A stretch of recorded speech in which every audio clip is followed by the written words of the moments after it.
Igbo mmanụ ekene m unu. Onye nọ n'ala onu ya bụ Nwaada Ngozi Mmadụ, onye na-ewetara gị ozi ihe na-eme n'ala Igbo. Gee ntị ka ịnụ ozi nke anyị ji wee bịa n'oge a. Egbuola mmadụ abụọ na-amanye iwu ịnọ n'ụlọ n'Ebonyi. Geenụ ọkwa nke a n'uju ya. Ndị uwe ojii agbagbuola mmadụ abụọ ji egbe na-amanye iwu ịnọ n'ụlọ ya bụ sit-at-home n'Ebonyi steeti. Dịka onye na-ekwuchitere ndị uwe ojii ọnụ abụọ nọ mesiri kwuo, ọ sịrị na Tuzdee bụ abalị 11 n'ọnwa Julaị na ndị nchekwa obodo natara ozi na enwere ndị ji egbe n'ọbọsị dị na Ọhaọzara nke asị bụ ndị IPOB wee na-amanye ndị mmadụ iwu ịnọ n'ụlọ.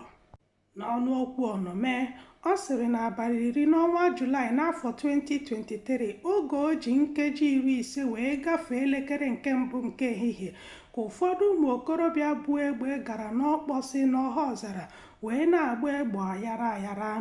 Ozigbo ndị uwe ojii natara ya bụ ozi, ha wuchiri ya bụ ebe wee nye ụmụ okorobịa ọsọ. Ya bụ ụmụ okorobịa tụgharịrị wee gbawa ndị uwe ojii egbe, nke mere na enwere ndị ejidere, nwee ndị agbagburu ma nwekwa ndị bụ mgbọ wee gbaa ọsọ.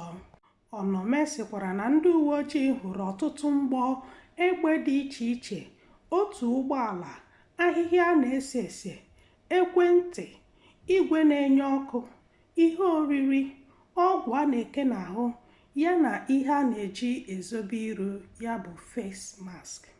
Ọ bụghịkwa sọsọ nke a, kama na ndị uwe ojii chụrụ ya bụ ndị wee baba n'ime ọhịa. Ebe a ka ha jidere mmadụ abụọ bụ mgbọ wee gbaa ọsọ. Ndị nke ejidere bụ ndị aha ha bụ Emmanuel Edwin ya na Chigozie Ude. Onye nke atọ ndị uwe ojii jidere nwụrụ oge ha nọ n'ụzọ aga ụlọ ọgwụ n'ihi na ọ dịghịzi eku ume ọfụma oge ndị uwe ojii jidere ya. Igbo ndị ọma, ebe a ka ozi nke a ga-abịa n'isi njedebe.